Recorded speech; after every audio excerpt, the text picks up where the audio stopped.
Why did a 7-year-old girl collapse and start convulsing the moment an imam spoke the name of Iblis during a Quranic lesson in Khartoum, Sudan? What did she whisper about the Dajjal when she finally woke up? Words so terrifying that 3 of the most respected Islamic scholars in the country refused to sleep that night. And why did they immediately order that her testimony be documented and sealed, to be opened only when specific signs appear in the world? This story will shake you to your core and make you question what children can truly see from the unseen world that adults cannot. What this 7-year-old revealed about the end times matches prophecies found in the most obscure hadiths, prophecies she could never have known. Listen until the very end, because what this child saw may be the most important warning of our generation, and perhaps, just perhaps, you'll recognize some of the signs she described as already happening around us. Before I continue with what happened to little Amina that day, please check if you're already subscribed to this channel and leave a comment telling us which country you're watching from. Your engagement helps us share more stories like this, stories that remind us of the unseen world that exists parallel to our own and the spiritual realities our faith teaches us to never forget. Now, let me take you back to where this all began. Amina Hassan was not an ordinary child, though her parents tried desperately to convince themselves otherwise. Born on a Friday during Fajr prayer in a small hospital in Khartoum, she came into the world silent, not crying, just staring with wide, dark eyes that seemed to look through people rather than at them. Her mother, Zara, a midwife herself, had felt uneasy throughout the pregnancy. She had dreams, strange, vivid dreams of her unborn daughter, standing in a vast desert, pointing at something on the horizon that Zara could never quite see. But she dismissed them as the anxiety of a first-time mother. As Amina grew, the peculiarities multiplied. At age 3, she refused to enter certain rooms in their home, claiming the sad man in the corner made her uncomfortable. At 4, she told her grandmother that the family's recently deceased patriarch was standing right behind you, smiling. Her grandmother had felt a sudden warmth on her shoulder at that exact moment. By age 7, Amina had developed a habit that deeply concerned her father, Ibrahim, a respected accountant and devout Muslim. Every night before sleep, she would stare at the ceiling and whisper to herself. When asked what she was doing, she would simply say, "Counting the ones who are watching us." "Watching us?" Ibrahim had asked, his voice tight with worry. "Who, Habibti?" "The ones without bodies," Amina replied matter-of-factly, as if discussing the weather. "They're always here, don't you see them, Baba?" Ibrahim and Zahra consulted their local imam, who suggested increased Quranic recitation in the home and regular attendance at the mosque's children's program. "Some children," the old imam had explained, "are born with a thinner veil between worlds. It's not evil, it's a test. Strengthen her faith, and inshallah, she'll learn to navigate both worlds safely." They followed his advice. Amina attended Quranic school 6 days a week, memorizing surah after surah with remarkable ease. Her teachers praised her dedication, though privately they noticed something odd. Amina would sometimes pause mid-recitation, tilt her head as if listening to something, then continue with even greater intensity. In the weeks before the incident, Amina's behavior had shifted noticeably. She became quieter, more withdrawn. She stopped playing with her younger brother Ahmed. Dark circles appeared under her eyes. "Are you sleeping, Habibti?" Zara asked one morning, noticing her daughter pushing food around her plate. Amina looked up, and for just a moment, Zara saw something ancient and afraid in her daughter's eyes. "I sleep, Mama, but I dream things I don't understand. Big things, scary things." "What kind of things?" But Amina had only shaken her head, tears forming. "I'm not supposed to tell yet. He said it's not time." "Who said, Amina? Who's talking to you?" The little girl had gone pale. "The one with one eye." The Madrasa Al-Nur sat in the older quarter of Khartoum, its whitewashed walls and green dome a familiar landmark. Every Thursday afternoon, Imam Hassan al-Bashir taught an advanced class for children aged 7 to 10, those who had already memorized significant portions of the Quran and were ready for deeper theological discussions. Imam Hassan was 68 years old, a scholar who had studied in Medina and Cairo, a man whose opinions on Islamic jurisprudence were sought across East Africa. He had a gentle demeanor, but an uncompromising approach to teaching. "Faith without knowledge," he often said, "is like a bird with one wing. It may flutter, but it cannot fly." On that particular Thursday in March 2021, Imam Hassan had chosen a challenging topic for his advanced students: the signs of the end times. 12 children sat in a semicircle on colorful prayer rugs, notebooks open, pens ready. Amina sat in the back, between her friend Aisha and a boy named Omar. "Today," Imam Hassan began, his voice resonant in the small classroom, "we will discuss what the Prophet Muhammad, peace be upon him, warned us about regarding the final days before judgment. These are not stories to frighten you, but knowledge to prepare you. You are young, and inshallah, you have long lives ahead. But one day you may see these signs yourselves." He opened his worn copy of Sahih Bukhari and began reading hadith after hadith. The children listened, some wide-eyed, some taking careful notes. Amina sat perfectly still, her pen untouched, her face growing progressively paler. Aisha noticed first. "Amina, are you okay?" she whispered. "You look sick." Amina didn't respond. Her eyes were fixed on Imam Hassan, but she seemed to be looking past him at something on the wall behind him, or through the wall entirely. Imam Hassan continued, unaware of the change in his student. "And one of the greatest trials of the end times will be the emergence of Al-Masih ad-Dajjal, the false Messiah, the deceiver. The Prophet, peace be upon him, warned us more about this figure than about any other trial." The classroom had grown unusually quiet. Even the sounds from the street outside seemed to have faded. "The Dajjal will claim to be divine. He will perform false miracles. He will have—" Imam Hassan paused, choosing his words carefully for the young audience. "One eye that functions and one that does not, and he will be followed by those who reject truth in favor of comfort and illusion." Amina's breathing had become rapid and shallow. Aisha grabbed her hand, finding it ice-cold despite the warm afternoon. "Now," Imam Hassan continued, "there is another figure we must understand, one who many scholars believe will work to prepare the way for the Dajjal. I speak of Iblis, the original deceiver, Shaitan himself, who—" He never finished the sentence. The moment the name Iblis left his lips, the temperature in the room plummeted so suddenly that several children gasped. The windows rattled in their frames, and Amina Hassan rose to her feet, her chair scraping loudly against the floor. "No," she whispered, her voice strange and hollow. "No, no, no, don't say his name, don't say it. He hears when you say it, he always hears—" "Amina?" Imam Hassan stepped toward her, concerned. The little girl's eyes rolled back in her head, showing only whites. Her body went rigid, then began to convulse. She collapsed backward, her head striking the prayer rug with a sickening thud. 3 children began screaming. Aisha grabbed Amina's shoulders, crying, "Well, wake up, wake up!" But Amina wasn't unconscious. Not exactly. Her lips were moving rapidly, forming words in a language none of them recognized. Her fingers clawed at the rug beneath her, as if trying to climb out of some unseen pit. Imam Hassan dropped to his knees beside her, placing his hand on her forehead. It was burning hot now, feverish, though moments before she'd been cold. He began reciting Ayat al-Kursi, his voice strong and commanding. As his recitation filled the room, something extraordinary happened. Amina's convulsions suddenly stopped. Her body went completely limp, and in the profound silence that followed, they all heard it. A sound like wind rushing through a tunnel, though every window remained closed. When Imam Hassan finished the verse, he looked down at the child in his arms. Amina's eyes had opened, but they were no longer brown.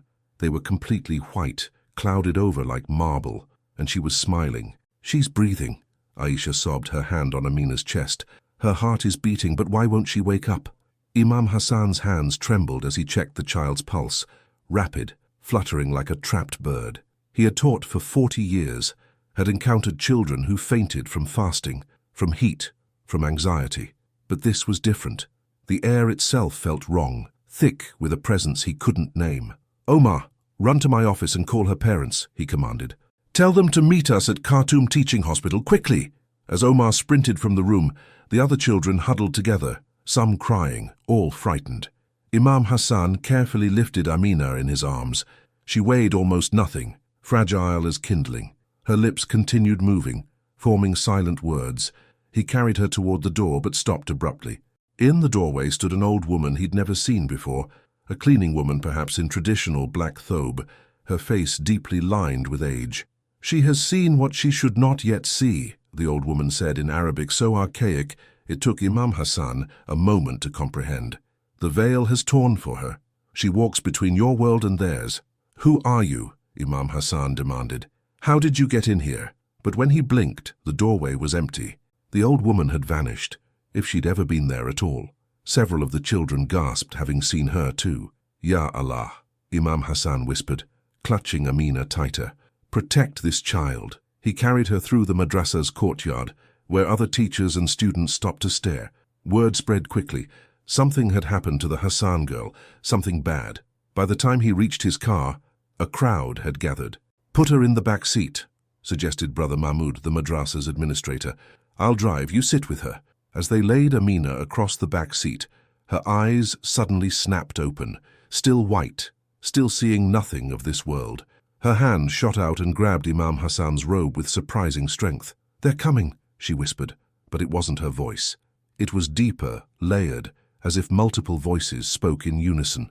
The gates are opening, the seals are breaking, and he walks the earth now, wearing 1,000 faces, whispering in 1,000,000 ears. Amina, Imam Hassan said firmly, reciting the prayer for protection. This is not you speaking. In the name of Allah, release her. The child's grip tightened painfully. She volunteered, old teacher. Before she was born, she volunteered to carry this message. Her soul knew what her mind has forgotten. The white eyes fixed on something beyond Imam Hassan's shoulder. 7 nights she has been prepared. 7 nights she has been taught. Now she must speak what she has learned. What message? Imam Hassan asked, though every instinct screamed at him to stop engaging with whatever spoke through this child. What has she been shown? Amina's body arched upward, as if pulled by invisible strings. Her mouth opened impossibly wide, and from it came a sound, not words, but a frequency that made Imam Hassan's teeth ache and Mahmud's hands slip on the steering wheel. Then, as suddenly as it began, it stopped. Amina collapsed back onto the seat, her eyes rolling closed, her breathing shallow but regular. The color began returning to her cheeks.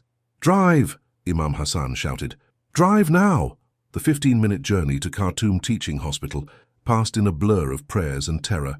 Imam Hassan kept his hand on Amina's forehead, reciting every protective verse he could remember. Twice more the child's eyes opened, brown again, thank Allah, and she would stare at him with such profound sorrow that his heart broke. "I'm sorry," she whispered once, in her own voice. "I'm sorry you have to know this too now. It's heavy, isn't it? The knowing." "Know what, child? What did you see?" But her eyes had closed again, and she said no more. At the hospital, chaos erupted. Amina's parents, Ibrahim frantic, Zara weeping, arrived within minutes. Doctors rushed the child to emergency examination. They ran tests, EEG, CT scan, blood work, everything modern medicine could offer, and found nothing at all. "Her brain activity is normal," Dr. Khalid told the family 3 hours later. "No signs of seizure, no fever, no infection, no trauma. Physically, your daughter is perfectly healthy." "Then why won't she wake up?" Ibrahim demanded, his voice breaking. Dr. Khalid had no answer. Amina lay in a hospital bed, breathing steadily, heart beating normally but trapped in some state between sleep and waking. Her eyes moved rapidly beneath closed lids, as if watching something intently. That night, Imam Hassan made 3 phone calls. The first was to Sheikh Ibrahim al-Mansour, a scholar of Islamic mysticism in Cairo. The second was to Sheikh Abdullah al-Zahrani, an expert in spiritual afflictions in Medina. The third was to his own former teacher, Sheikh Yusuf al-Masri, now 93 years old and living in Alexandria. He told them everything he'd witnessed: the collapse, the white eyes, the voice that wasn't Amina's, the message. All 3 men gave him the same advice: document everything. This child has been chosen as a witness, and witnesses to the unseen world must be carefully attended. By dawn, all 3 scholars had booked flights to Sudan. Amina remained unconscious for 3 days and 3 nights. During this time, Khartoum Teaching Hospital became the site of increasingly inexplicable phenomena. On the first night, at exactly 3:33 a.m., every digital clock on Amina's floor stopped simultaneously. Nurses rushed from room to room, finding patients' monitors frozen at that precise time, yet still functioning. When the clocks resumed 2 minutes later, none of them had data for that missing interval, as if time itself had paused. "It's an electrical issue," the hospital administrator insisted, though the engineering team found no fault in the systems. Zara never left her daughter's bedside. She held Amina's small hand, recited Quran, and watched her child's face for any sign of awareness. Ibrahim paced the hallways, making call after call to relatives, to imams, to anyone who might offer help or hope. On the second day, something remarkable was discovered. Nurse Fatima, a devout woman in her 50s, came to draw blood samples and found Amina's hospital gown soaked with sweat. As she changed the child into a fresh gown, she noticed something on the old one: symbols. The sweat had formed symbols, not random patterns, but deliberate shapes that looked like ancient Arabic script, though not quite. They seemed to shift when viewed directly, becoming clearer in peripheral vision. "Mrs. Hassan," Nurse Fatima called out, her voice trembling. "You need to see this." Zara examined the gown, her face pale. "What language is this?" "I don't know, but I've seen something like it before, in a very old manuscript in Omdurman. My brother is a manuscript restorer. He should look at this." They photographed the symbols before they faded, which they did within an hour, evaporating as mysteriously as they'd appeared. The photos would later be analyzed by the 3 visiting scholars, each of whom would identify fragments, pieces of verses from the Quran, but rearranged in ways that created new meanings, prophecies, warnings, descriptions of events yet to come. The 3 scholars arrived on the 3rd day. Sheikh Ibrahim al-Mansur from Cairo was a dignified man of 70, with a snow-white beard and eyes that seemed to weigh the souls of those he met. Sheikh Abdullah al-Zahrani from Medina was younger, perhaps 50, but his face was lined with the burden of knowledge few possessed. He specialized in cases of possession and spiritual affliction. Sheikh Yusuf al-Mazri, ancient and frail but mentally sharp as a blade, arrived in a wheelchair pushed by his grandson. They gathered in a private room that the hospital had reluctantly provided. Imam Hassan presented everything he'd documented: his first-hand account, the photographs of the symbols, testimonies from the children who'd witnessed the collapse, and a recording he'd made on his phone of Amina's strange utterings before she'd lost consciousness. Sheikh Yusuf listened to the recording 3 times, his wrinkled face growing increasingly grave. "This is not Arabic," he finally said. "This is not any human language. This is the speech of the jinn, specifically the dialect used by the most ancient of their kind, those who walked the earth before Adam, peace be upon him." "You can understand it?" Ibrahim asked, desperate. "Fragments, pieces, but yes, enough." The old sheikh's hands shook as he gripped his prayer beads. "She speaks of gates, 7 gates. She speaks of seals being broken. She speaks of the one-eyed deceiver walking among us even now, preparing his grand emergence." "Dajjal," Sheikh Abdullah breathed. "She's seen Dajjal?" "Not seen, been shown. There's a difference." Sheikh Yusuf looked at each man in turn. "This child is not possessed. She has not been invaded by evil. Rather, she has been selected by Allah's will, though we may not understand why, to receive knowledge, to witness. And when she wakes, she will remember everything." "But why her?" Zara sobbed from the doorway, having overheard. "She's 7 years old. What kind of mercy is this, to burden a child with such terrible knowledge?" Sheikh Ibrahim approached the distraught mother with compassion. "Sister, prophets were sometimes chosen young. Mary, mother of Jesus, peace be upon them both, was young when given her burden. Sometimes a pure heart, uncorrupted by the world, is the only vessel strong enough to carry truth." That night, the 3 scholars performed ruqya, Islamic spiritual healing, over Amina. They recited specific verses from the Quran, burned bakur, incense, and sprayed water mixed with zamzam, and recited verses over her still form. At precisely 3:33 a.m., that time again, Amina's eyes opened, not white this time, but brown, alert, aware. She sat straight up in bed with such suddenness that Zara cried out. "Mama," Amina said, her voice hoarse from days of disuse. "I need to tell them what I saw. I need to tell them before I forget. He said I would forget if I waited too long. The mercy of forgetting, he called it. But they need to know, the scholars need to know." Zara hugged her daughter tightly, weeping. "You're awake. Ya Allah, you're awake." "I'm awake, Mama. But I'm also different now. I've been somewhere, I've learned things." Amina's eyes, her own eyes, thank God, found Sheikh Yusuf across the room. "You're the one who will understand." "You've seen things too, haven't you, grandfather?" The ancient scholar nodded slowly. "Yes, child, long ago, and it marked me forever." "Then you know why I have to speak." Amina's small hand reached for her mother's. "It will frighten people. It will sound like I've gone mad, but I haven't. I've just seen what's coming and been told to warn those who will listen." Sheikh Abdullah stepped forward with a digital recorder.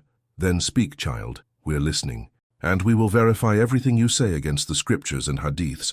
If what you've seen is truth, we will know it." Amina took a deep breath, closed her eyes as if searching for the right words, then opened them again. In that moment, she looked far older than her 7 years, old and tired and sad beyond measure. "I've seen the end of the world," she said simply. "Not all of it, just the beginning, the part we're living in now." For the next 6 hours in that hospital room as dawn broke over Khartoum, Amina Hassan spoke, and the 3 scholars listened, recorded, and questioned everything. Sheikh Abdullah's methodology was rigorous. "Tell us exactly what you saw, child, but also tell us how you saw it. Were you in your body? Were you dreaming? Did you travel somewhere, or did something come to you?" Amina described it carefully, her 7-year-old vocabulary struggling with concepts no child should have to articulate. "It was like, you know when you're about to fall asleep and suddenly you feel like you're falling and you jerk awake?" The scholars nodded. "It was like that, but I kept falling. I fell through my bed, through the floor, through everything, until I wasn't in our world anymore. I was in a place between places, and there was someone waiting for me. Not Iblis, not any demon. I think it was an angel. He never told me his name, but he glowed like the moon glows. Silver light. Did he have wings?" Sheikh Yusuf asked gently. "Yes, but not like bird wings. More like flowing water that somehow stayed in the shape of wings. And he was so tall, grandfather. So tall I couldn't see his face unless I looked straight up." "And what did this angel say to you?" "He said I was being given a gift that would feel like a curse. He said I would see 7 nights of instruction, and on the 7th night I would be given a vision of what is to come. He said that when I heard the name of the great deceiver spoken in a place of learning, the veil would tear, and I would remember everything I'd been shown." 7 nights, Sheikh Ibrahim repeated, making notes. "When did these nights begin?" Amina counted on her fingers. "The first night was 2 weeks ago, maybe 3, when I started having the dreams where I couldn't wake up properly." Zara gasped. "That's when you started having trouble sleeping, when you would cry in your sleep." "Yes, Mama, I'm sorry I scared you, but I couldn't tell you yet.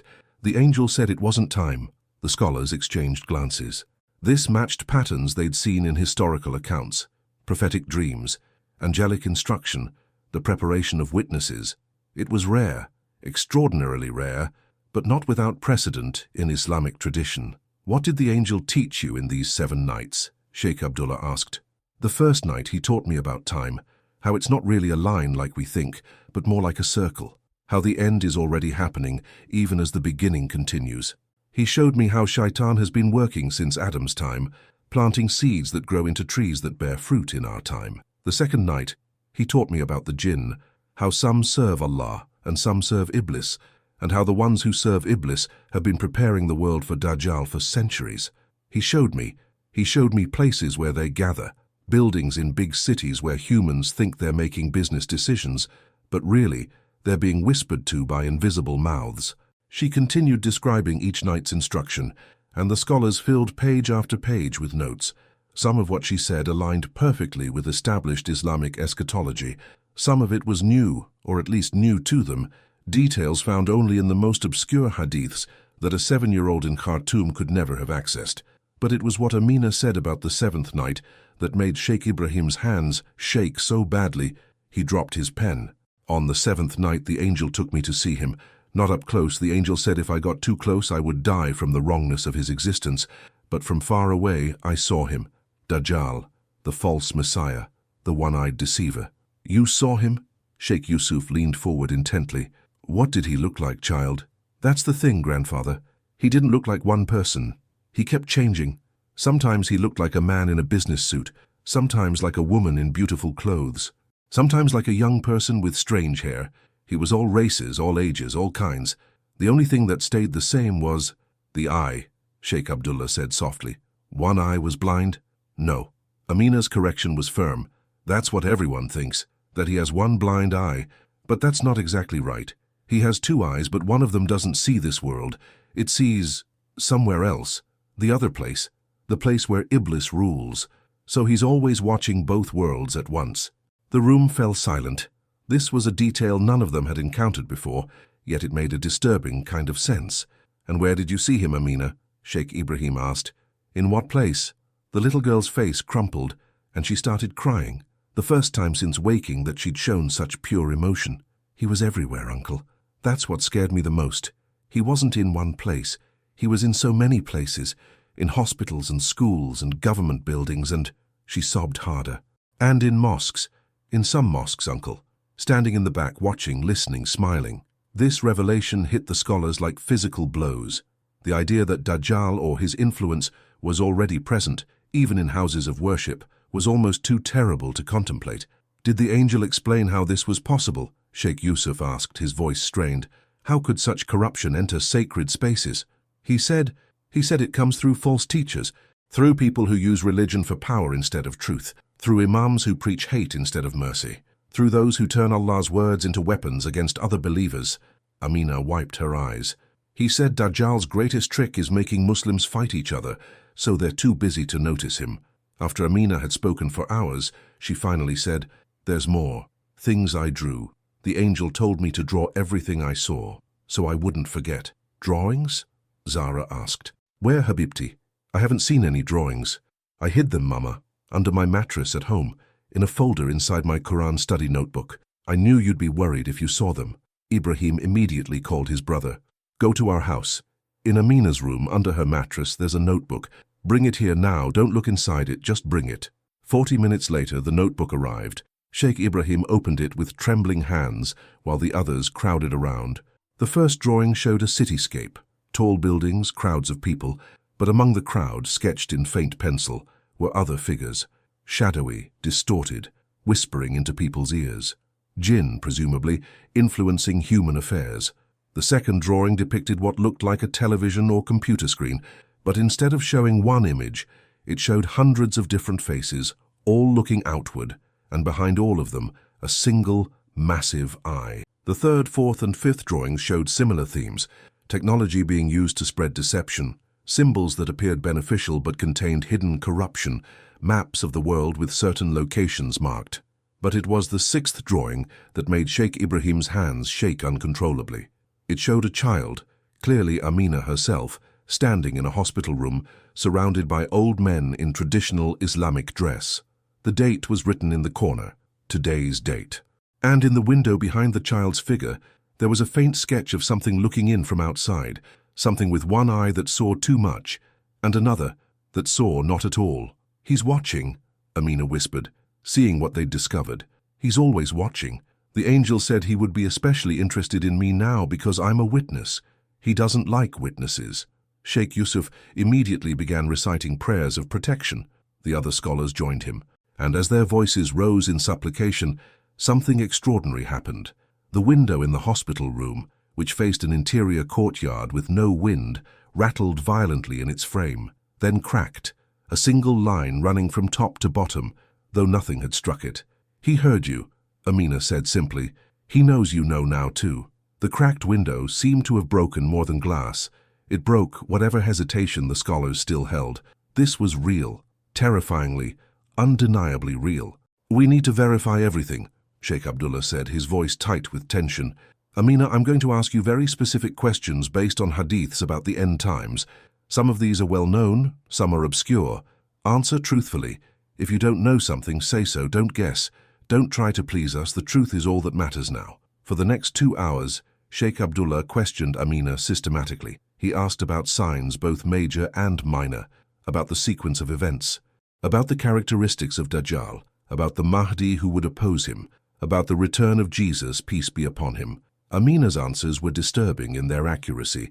She correctly described details found only in scholarly texts, using sometimes the exact Arabic phrases found in ancient hadiths.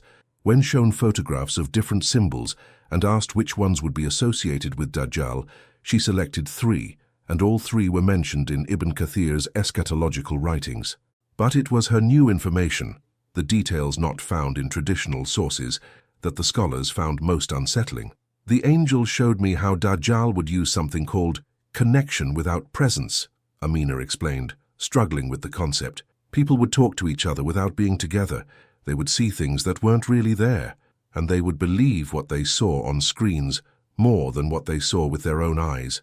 "The internet," Ibrahim breathed. "Social media. She's describing digital technology." "Yes," Amina confirmed, though she'd never heard the terms before. "And the angel said this would be Dajjal's greatest tool, not a weapon, but a window." a window into everyone's mind. He would show people what they wanted to see, and slowly, he would change what they believed was real. Sheikh Yusuf nodded grimly. The hadith says, Dajjal will show people paradise and hell, but his paradise will be hell, and his hell will be paradise. This child describes the mechanism. There's more, Amina continued, her small voice growing hoarse from so much talking. The angel showed me how Dajjal would make people worship without knowing they worship. He would make them serve false gods while thinking they served science or progress or themselves. He would make them bow down to desires and call it freedom, make them slaves to images and call it beauty, make them worship power and call it success. Modern idolatry, Sheikh Ibrahim muttered, writing furiously. Hidden shirk.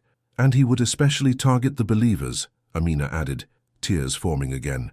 The angel said Dajjal hates Muslims most of all because we're the last ones who still remember true Tawheed, oneness of Allah. So he would work to divide us, make us call each other kafir, make us fight about small things while big things crumble, make us harsh and judgmental, so people would see Muslims and feel repelled instead of attracted. The room fell into heavy silence. Every scholar present had witnessed these exact phenomena in the Muslim world: division, harshness, endless sectarian conflict over minor differences while unity crumbled. When? Sheikh Abdullah finally asked the question they all dreaded. When will he emerge fully? When will Dajjal reveal himself completely? Amina shook her head.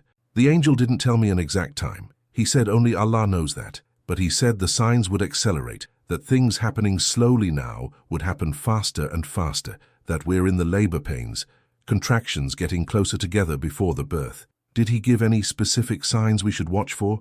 Things that would tell us the emergence is near? Yes. Amina closed her eyes, remembering. He said, when you see these three things together, know that very little time remains. First, when the majority believes that men and women are exactly the same with no differences that matter. Second, when people are ashamed of believing in a creator and mock those who do. Third, when the world agrees to unite under one leader, one currency, one system, and everyone thinks this is good and progressive and evolved. Globalization, Ibrahim said. One world government. It's already beginning. And there was one more thing, Amina added, her voice dropping to a whisper. The angel said Dajjal would have helpers even among those who think they oppose him. He said to watch for religious people who use fear more than love, punishment more than mercy, rules more than compassion. He said these people prepare the ground for Dajjal better than any demon because they make Islam seem cruel and push people away from truth. This hit particularly hard. Every scholar in the room had encountered Muslims who matched this description. Zealots who presented Islam as nothing but prohibition and punishment, driving away seekers rather than welcoming them. But it was what Amina said next, what she had been building toward perhaps all along, that made Sheikh Ibrahim order everyone except the senior scholars to leave the room.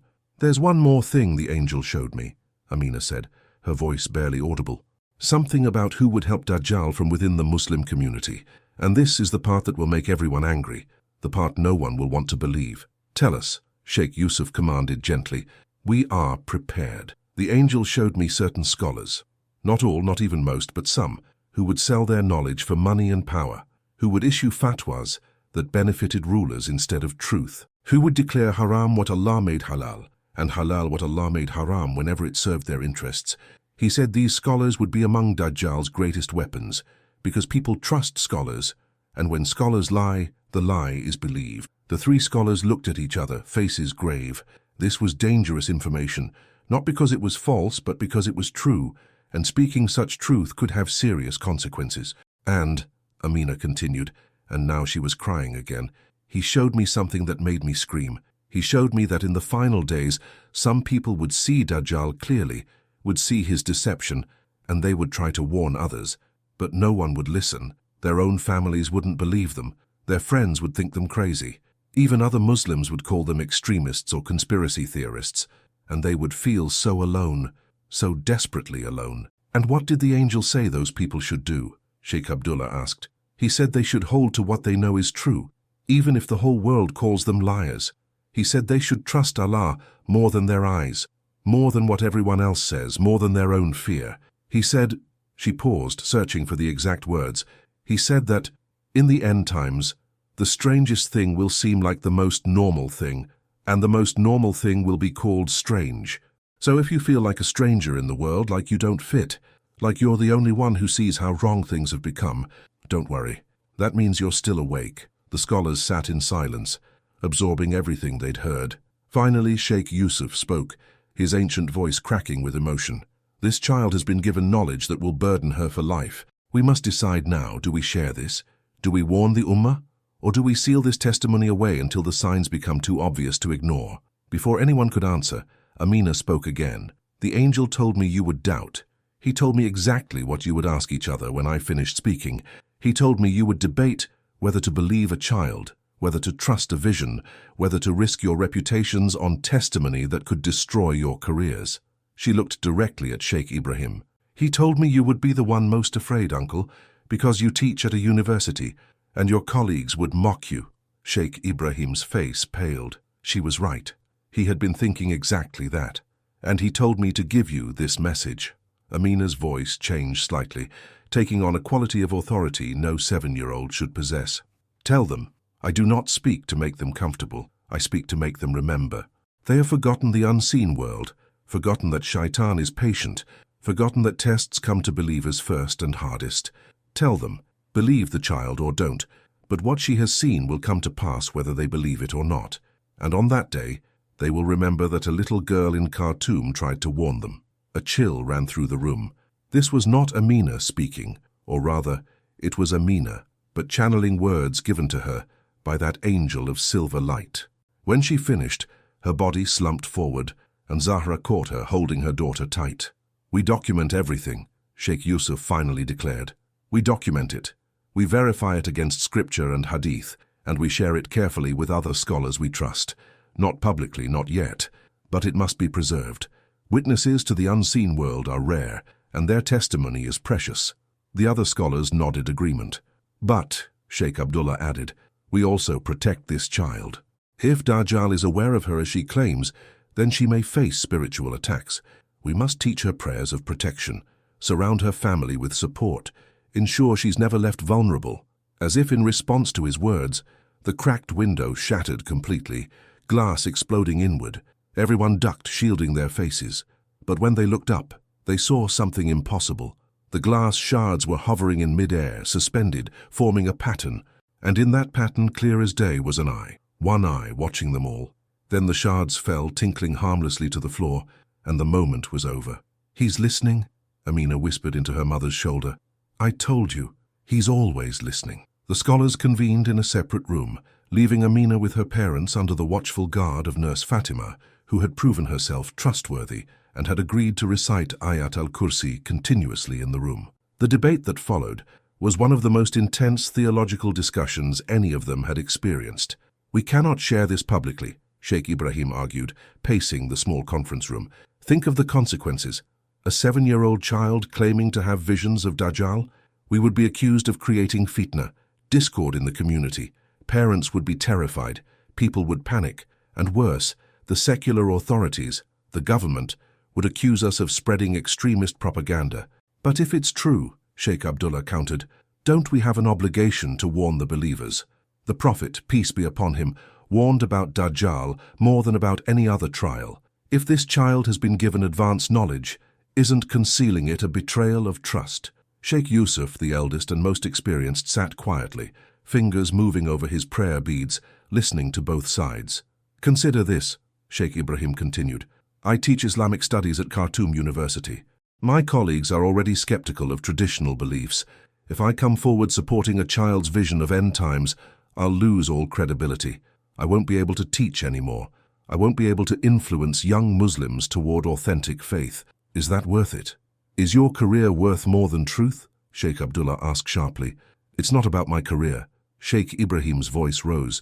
It's about strategic thinking. We can do more good maintaining credibility within academic circles, slowly influencing thought, than we can as marginalized extremists no one will listen to.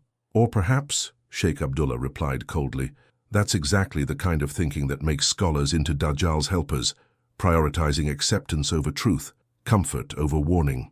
The room fell silent at the accusation. Sheikh Ibrahim's face flushed with anger, but also with shame, because the words struck deep. "Enough," Sheikh Yusuf finally spoke, his voice quiet but commanding. Both younger scholars immediately fell silent. "You both speak from fear, and fear is Iblis's favorite tool. You, Ibrahim, fear losing influence. You, Abdullah, fear failing in duty. Both fears are understandable. Neither should guide our decision." He gestured for them to sit. "Let me tell you what I witnessed 60 years ago in Alexandria, something I've never shared publicly." The old sheikh's eyes grew distant with memory. "I was 33 years old studying under a great scholar, Sheikh Ahmad al-Farouk. One day, a young boy, he couldn't have been more than 9, came to our study circle and said he'd had a vision. He said an angel had shown him that a great trial would come to Egypt, that blood would run in the streets, that Muslims would fight Muslims over politics rather than principles." "This was 1965? Sheikh Abdullah asked, doing the math. "Yes." "And do you know what happened in 1967? The Six-Day War, political upheaval, Nasser's government cracking down on religious movements, Muslims imprisoned by Muslim rulers. The boy's vision came true." Sheikh Yusuf's hands trembled on his prayer beads. "But we didn't believe him. We, the scholars, dismissed him as a child with an overactive imagination. We told him to go home and study Quran instead of speaking of visions. And when his predictions came true, people remembered that we had been warned and had rejected the warning. Our credibility suffered far more from dismissing truth than it would have from accepting it." "What happened to the boy?" Sheikh Ibrahim asked quietly. "He grew bitter, angry at scholars, angry at the religion that didn't listen to him. Eventually he left Islam entirely, convinced that if the learned men of religion could be so blind, then religion itself must be false." Sheikh Yusuf looked directly at Sheikh Ibrahim. "Your fear of losing credibility, my brother, is exactly what lost us that soul, and many others who saw us reject truth for the sake of reputation." The weight of this story settled over the room like a heavy blanket. "But we must also be prudent," Sheikh Yusuf continued. "Abdullah, you're correct that we have a duty to warn, but there are ways to warn. We don't announce to the world a child in Sudan has seen Dajjal. We document thoroughly. We share with other scholars privately. We begin teaching about end-time signs more frequently in our khutbahs and lessons, general teaching not specific to this case. We prepare the believers gradually, so that when the obvious signs appear, they won't be caught completely off guard." "And the child?" Sheikh Abdullah asked. "What about Amina herself?" "We protect her. We teach her. We ensure she understands that what she's been given is both gift and test. And we prepare her for the fact that she may need to speak publicly one day, but that day is not today." A knock at the door interrupted them. Nurse Fatima appeared, her face worried. "Sheikhs, you should come quickly. The girl, she's having some kind of episode again." They rushed to Amina's room. She was sitting up in bed, eyes open but unfocused, her lips moving rapidly. Zara held her hand, crying, while Ibrahim stood helplessly by. As they entered, Amina's focus suddenly snapped to them and she spoke, but once again it wasn't quite her voice. "They debate while time runs short," she said in that strange, layered tone. "They worry about reputations while the deceiver sharpens his tools. Tell them, I did not choose this child to make scholars comfortable. I chose her because her heart was pure enough to carry heavy truth." Sheikh Yusuf stepped forward. "Who speaks?" he asked formally. "Identify yourself in the name of Allah. I am a messenger, nothing more, a servant of the Most High, and I have one more message before this child is released from her burden of prophecy." "Speak," Sheikh Yusuf commanded, recording the moment on his phone. Amina's body became perfectly still. When she spoke next, her voice was clear, strong, not her own at all. "The seals are breaking. The gates are opening. The end of days approaches not like a storm on the horizon, but like water rising slowly, until suddenly you realize you're drowning. Tell the believers, strengthen your faith while it is easy, for there are coming days when holding to Islam will be like holding burning coal. Tell them, do not wait for certainty to believe, for by the time the Dajjal is unmistakable, he will have already claimed billions of souls. Tell them, the greatest protection is not knowledge but sincere submission to Allah. A simple man with true tawheed is safer than a scholar with pride. And tell them this above all, I am closer to them than their jugular vein. When they feel alone in truth, I am there. When they feel crazy for seeing deception, I am there. When the whole world says they are wrong, I am there, and I alone am witness to truth. So let them trust me more than their eyes, More than their scholars, more than their fears. The voice faded, and Amina collapsed backward onto her pillow, breathing heavily, but conscious. Her eyes were her own again, brown, exhausted, but aware. "Did you hear that?" she asked weakly. "Did you record it?" "Yes, child," Sheikh Yusuf said softly. "We heard, and now we know what we must do." The debate was over. The message had been too clear, too direct. Whether they were comfortable with it or not, they had been given a responsibility. And as Sheikh Yusuf would later write in his private journal, when Allah sends a message, comfort is not the goal, transformation is. That night, as the scholars debated into the early hours how exactly to proceed, Amina slept peacefully for the first time in weeks. No dreams came to her, no angels visited. The 7 nights of instruction were complete, and the vision had been delivered. But when dawn broke and Zara went to wake her daughter, she found Amina standing at the window, looking out at Khartoum as the sun rose. "Habibti, you should rest more," Zara said gently. "I can't, Mama." Amina's voice was small again, just a child's voice. "Because now I see them all the time. The jinn, the ones who serve Iblis. They're everywhere. In the markets, in the streets, she pointed, in that government building across the street. 3 of them, whispering to the guards." Zara's blood ran cold. "You still see them?" "The angel said I would. He said the veil wouldn't fully close again, that seeing the unseen world was my burden now." Amina turned to her mother, and despite everything, managed a small smile. "But it's okay, Mama, because I also see the ones who serve Allah, the guardian angels standing at doorways, the lights around people who pray. It's not all scary. Some of it is beautiful." And with those words, Amina Hassan began her new life, as a girl who walked between worlds, who saw what others couldn't, who carried knowledge that no child should have to carry. The test had been passed. The message had been delivered.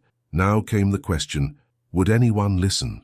The scholars worked through the night, meticulously documenting everything. Sheikh Abdullah had brought a professional recording device, and they created multiple backups of Amina's testimony, storing copies in different locations. Sheikh Ibrahim drafted a detailed report in Arabic and English, citing every hadith that correlated with Amina's visions. Sheikh Yusuf wrote a theological analysis, examining the authenticity of prophetic vision in Islamic tradition and the criteria for determining whether such experiences were genuine or delusional. By Fajr prayer, they had compiled a 147-page document that would later be shared with 14 senior scholars across the Muslim world, men in Mecca, Medina, Cairo, Kuala Lumpur, Istanbul, and Rabat. Each would be sworn to secrecy until a consensus emerged on how to proceed. But the climax of the entire experience came on the morning of the 4th day, when the scholars met with Amina one final time before returning to their respective countries. "We have one last question," Sheikh Yusuf said gently, sitting beside Amina's hospital bed, "and I need you to think very carefully before answering. Can you do that for me?" Amina nodded solemnly. "The angel showed you many things about what is coming, the deceptions, the trials, the emergence of Dajjal, but did he tell you when? Did he give you any specific time frame for when these events would begin to accelerate?" The room fell silent. Ibrahim and Zara held hands tightly. The other scholars leaned forward. This was the question everyone had been avoiding, the one they most dreaded and most needed answered. Amina looked at Sheikh Yusuf for a long moment, and there was an ancient sadness in her young eyes. "He didn't tell me a year or a date," she said slowly. "He said that would be mercy I wouldn't want, because if I knew exactly when, the waiting would be torture. But he did show me something. He showed me a calendar with days marked on it. And he said that when I saw certain things happening in the world, I would know that the countdown had begun." "What things?" Sheikh Abdullah asked, his pen poised over his notebook. 3 signs together, not separate. He was very clear about this, these 3 signs happening at the same time. Amina held up 3 fingers. "First, when the Muslims have oil and wealth but no power, and they fight among themselves, while their enemies watch and profit." "That's already happening," Ibrahim muttered. "That's our current reality." "Second, when knowledge becomes so easy to find that no one values it anymore, when people know everything but understand nothing, when they can find any answer instantly but have no wisdom." "The internet age," Sheikh Ibrahim said. "Information overload. That's now too." "And third," Amina hesitated, and tears formed in her eyes. "When children stop listening to their parents about what is right and wrong, When they learn more from screens than from family. When respect for elders dies and every generation thinks the one before it is stupid and backwards. The scholars looked at each other. All three signs were present. Not starting, present. Fully manifested in the world right now. But there was something else, Amina continued, her voice barely a whisper. Something the angel said I shouldn't tell until someone asked me directly about timing. And since you asked, Grandfather Yusuf, I have to tell you now. What is it, child? Amina took a deep breath. He told me to count my age. He said... She started crying harder. He said that by the time I'm as old as you are now, Grandfather, by the time I'm an old woman, I should expect to see him, the Dajjal, walking openly in the world.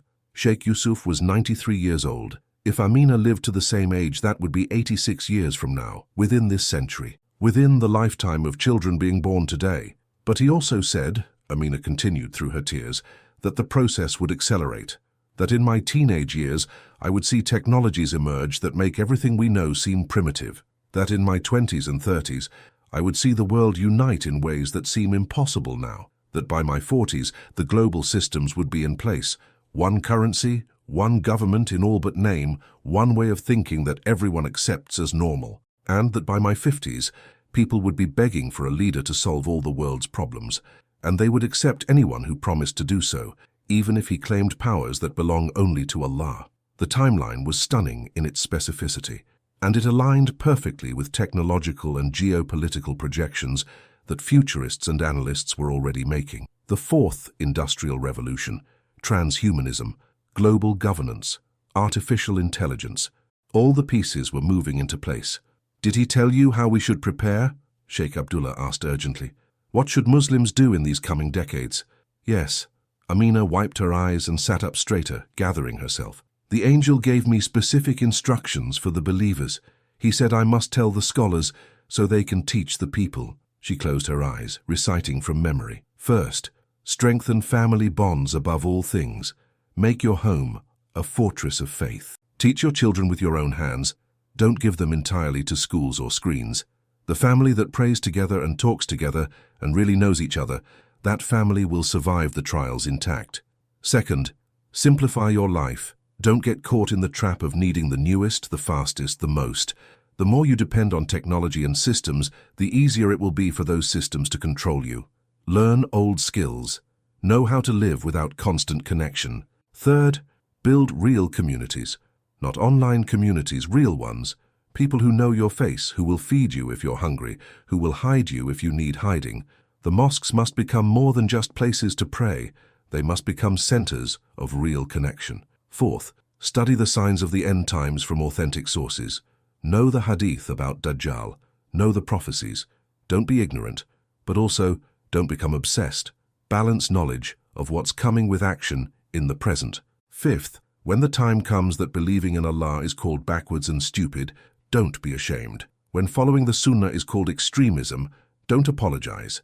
When they offer you ease and acceptance, if you'll just compromise on small things, refuse, because small compromises lead to large apostasy. And finally, Amina opened her eyes, looking at each scholar in turn. The angel said to tell the believers that Allah has not abandoned them, that even in the darkest days of Dajjal's reign, protection will exist for those who hold to true faith, that caves and mountains and hidden places will shelter the believers, that angels will guide those who are lost, that miracles will happen for those who have true tawakkul, reliance on Allah. He said, do not fear the end times, fear only that you might not be ready for them. Sheikh Yusuf was openly weeping now, something the younger scholars had never seen. This is the message the Ummah needs, he said, his voice breaking. Not dates and timelines that make us panic, but guidance that makes us prepare. Not terror, but purposeful action. There's one more thing, Amina said quietly. The angel told me what would happen after I delivered this message. He said some people would believe and start preparing. He said most people would hear it but not really change anything. He said a few would call me a liar and a fraud. And he said that was okay, that even prophets were called liars, so who was I to expect everyone to believe? Did he say anything about you specifically? Zara asked, stroking her daughter's hair. About your future? Amina nodded. He said I would live a normal life, go to school, get married someday, have children, grow old, but that I would always see both worlds, that I would be a living reminder that the unseen realm is real, is close, is active. He said some people would seek me out for guidance and I should help them if I can, but that I should never seek fame or attention because that's a trap. And do you understand all of this, Habibti? Ibrahim asked his daughter. Do you understand what's been given to you? Yes, Baba. Amina's voice was small but certain.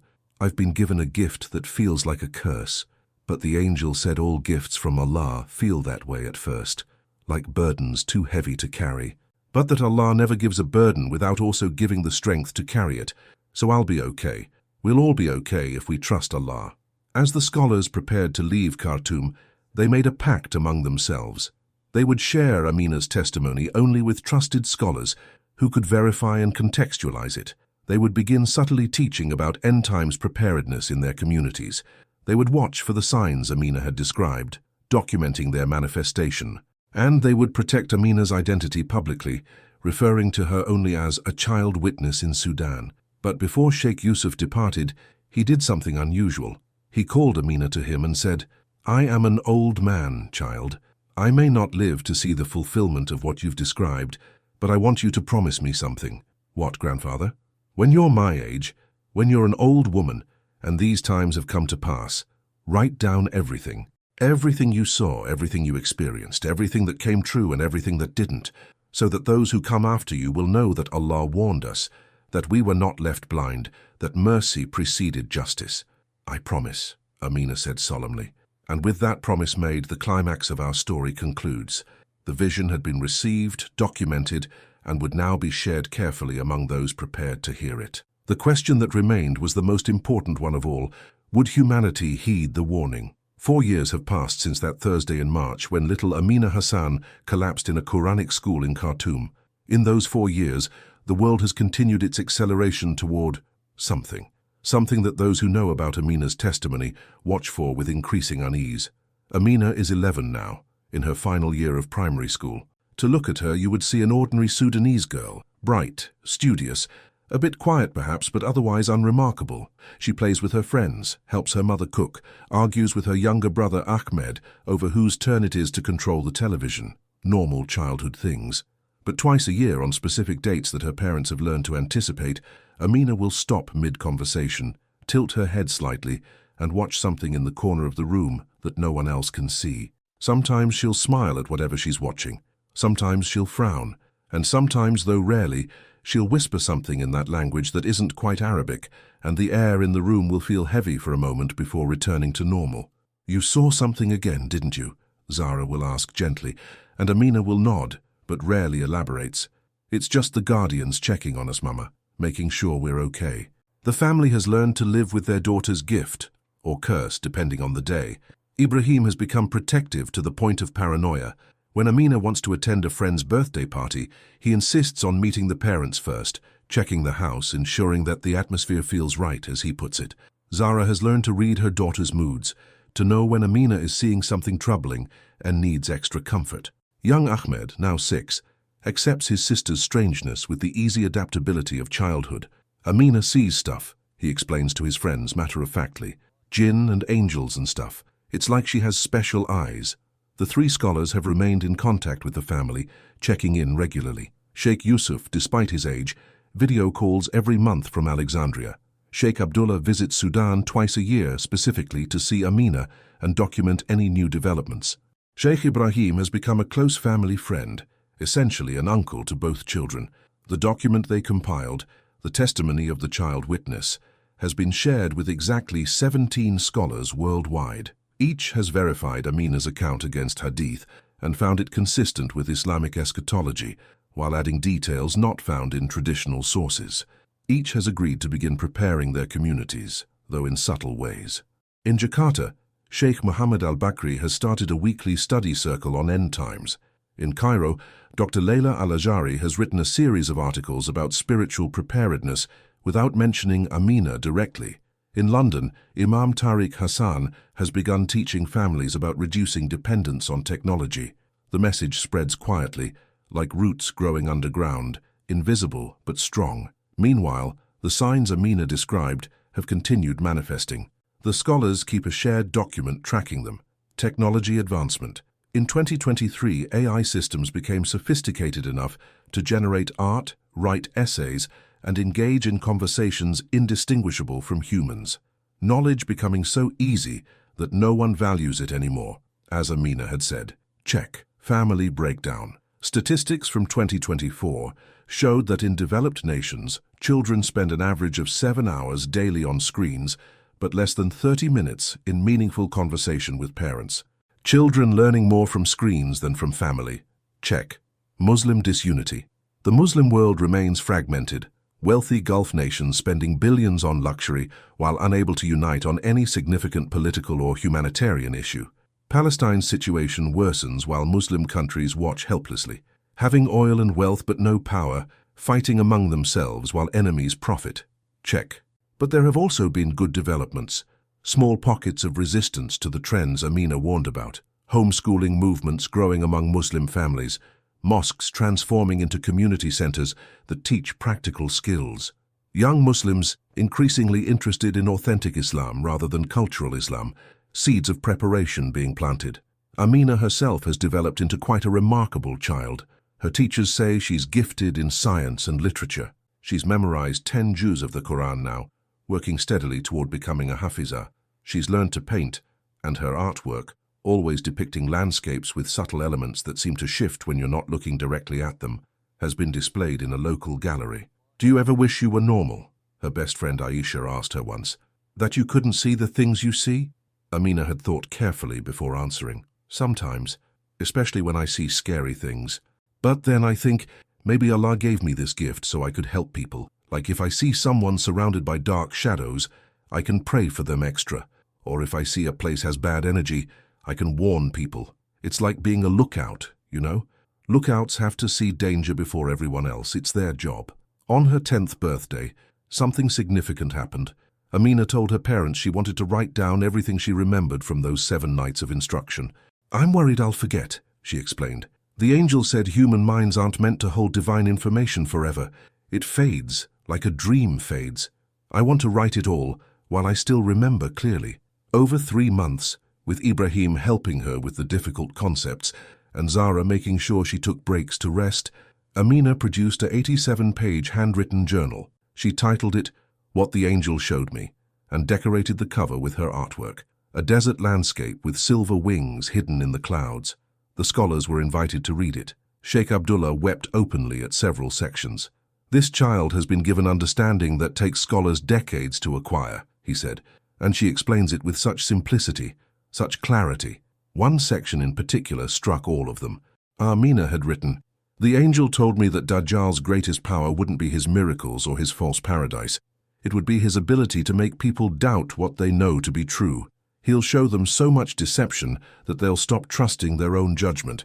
He'll mix lies with truth so skillfully that people won't be able to tell the difference anymore. And slowly, people will stop believing in absolute truth. They'll say everyone has their own truth, and what's true for you might not be true for me. And when absolute truth dies, Dajjal can claim anything, and people will accept it because they've lost the ability to say, this is true and that is false."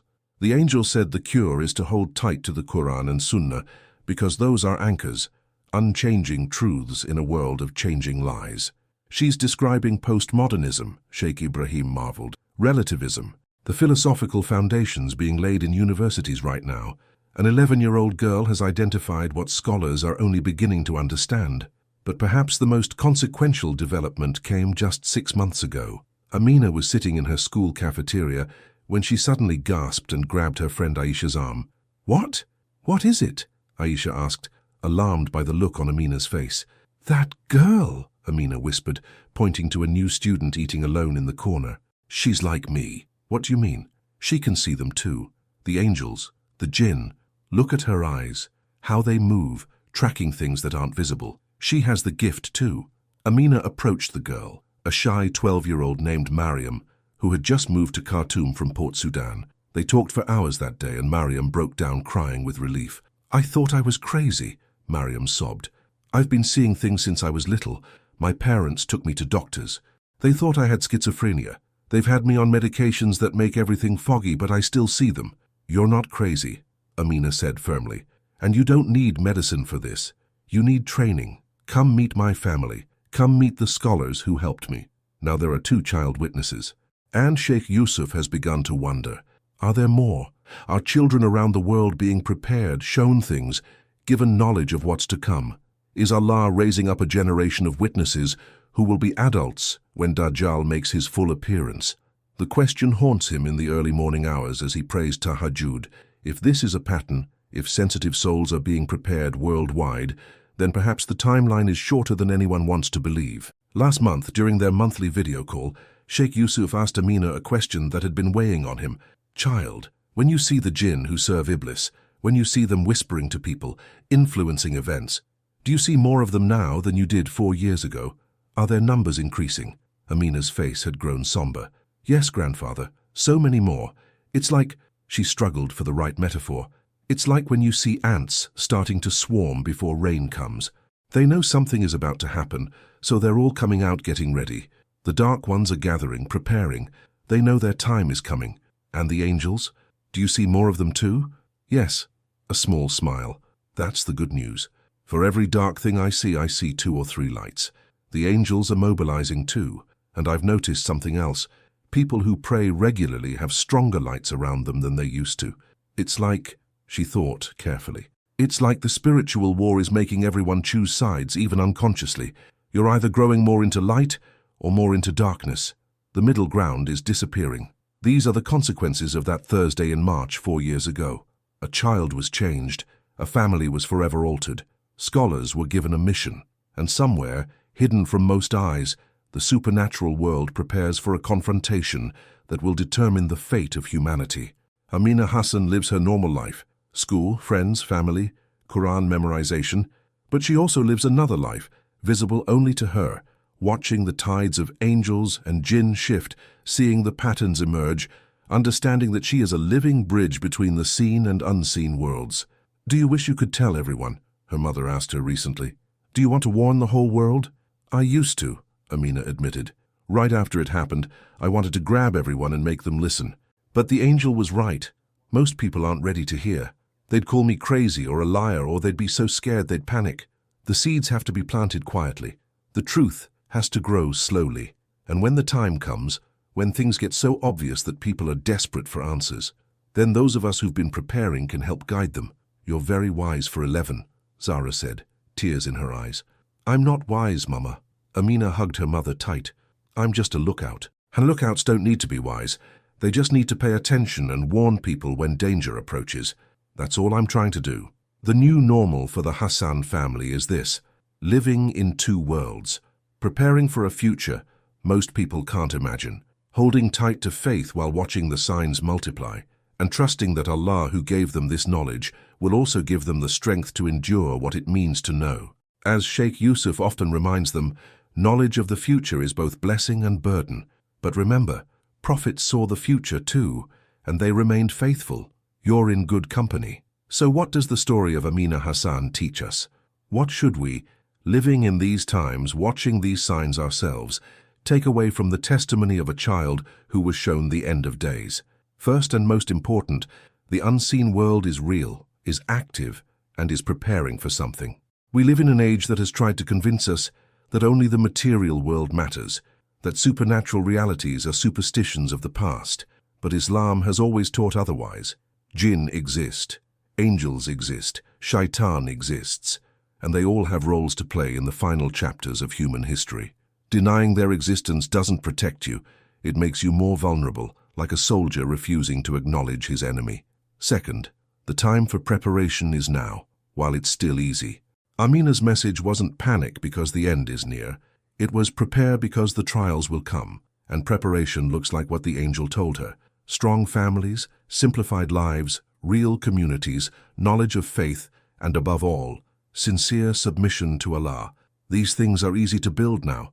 They will be nearly impossible once the major trials begin. Third, children can be spiritually sensitive in ways adults have lost. We dismiss children's claims of seeing things, of sensing presences, of having knowledge they shouldn't have. But perhaps we should listen more carefully.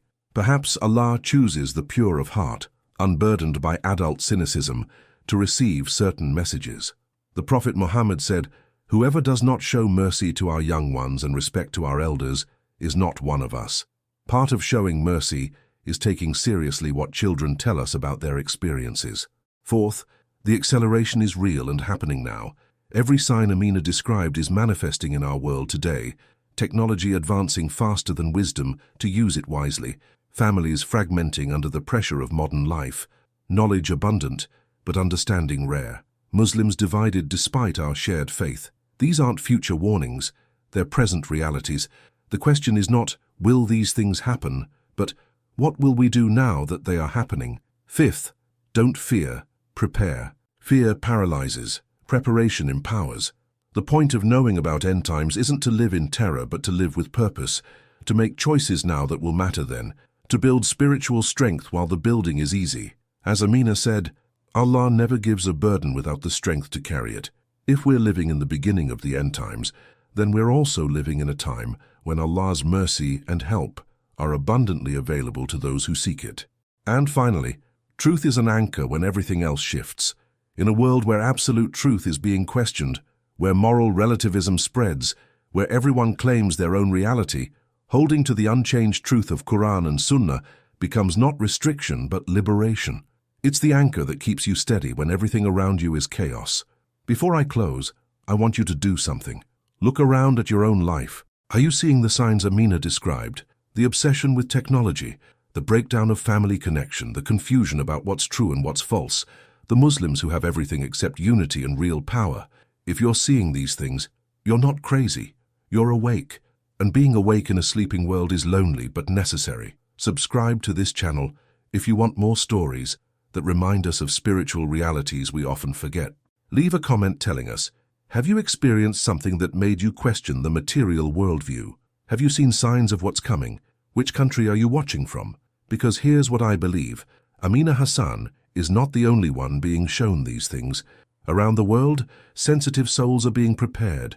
Children and adults alike are receiving dreams, visions, intuitions. Seeds are being planted for a harvest of understanding that will be needed when the trials intensify. And perhaps, just perhaps, you're one of them. Perhaps something about this story resonated not just because it's interesting, but because your own soul recognized truth in it. If that's the case, don't ignore it. Don't dismiss it as coincidence or imagination. Pay attention, prepare, strengthen your faith, build your community, simplify your dependencies, learn your religion properly. Because as Amina's angel told her, do not fear the end times. Fear only that you might not be ready for them. The Hassan family still lives in Khartoum. Amina still sees both worlds. The scholars still monitor the signs, and somewhere the countdown continues, not to destruction, but to the final test of humanity's faith. Will we pass that test? Will we recognize truth when deception wears increasingly convincing masks? Will we hold to what we know is right when the whole world calls us backwards? Those questions can only be answered through choices we make now, today, in this moment, not tomorrow. Not when things get obviously bad. Now, as Sheikh Yusuf wrote in his final letter to Amina, you were given sight so others might hear. You were shown the ending, so we might change our middle. You were burdened with knowledge, so we might be blessed with warning. Thank you, little witness, thank you for your courage, and may Allah protect you and all those who carry heavy truths. Today, in a small house in Khartoum, an 11-year-old girl is doing her homework, playing with her brother, helping her mother prepare dinner. Normal life. But twice a year, she watches the angels, counts the jinn, and remembers what she saw during those 7 nights when the veil was lifted. And she waits, as we all wait, for the signs to multiply, for the trials to intensify, for the moment when what she witnessed becomes undeniable to everyone. Until then, we have time. Not unlimited time, but enough time to prepare, to strengthen, to build the foundations that will matter when everything else crumbles. The question is, will we use that time wisely? Amina did her part. She delivered the message. Now it's up to us to listen and to act. May Allah protect us from the trials of Dajjal. May He grant us wisdom to recognize truth from falsehood. May He strengthen our families, our communities, and our faith. And may He make us among those who, when the final tests come, remain steadfast in submission to Him alone. Assalamu alaikum. Peace be upon you all. Until the next story, remember, stay awake, stay prepared, and above all, stay faithful.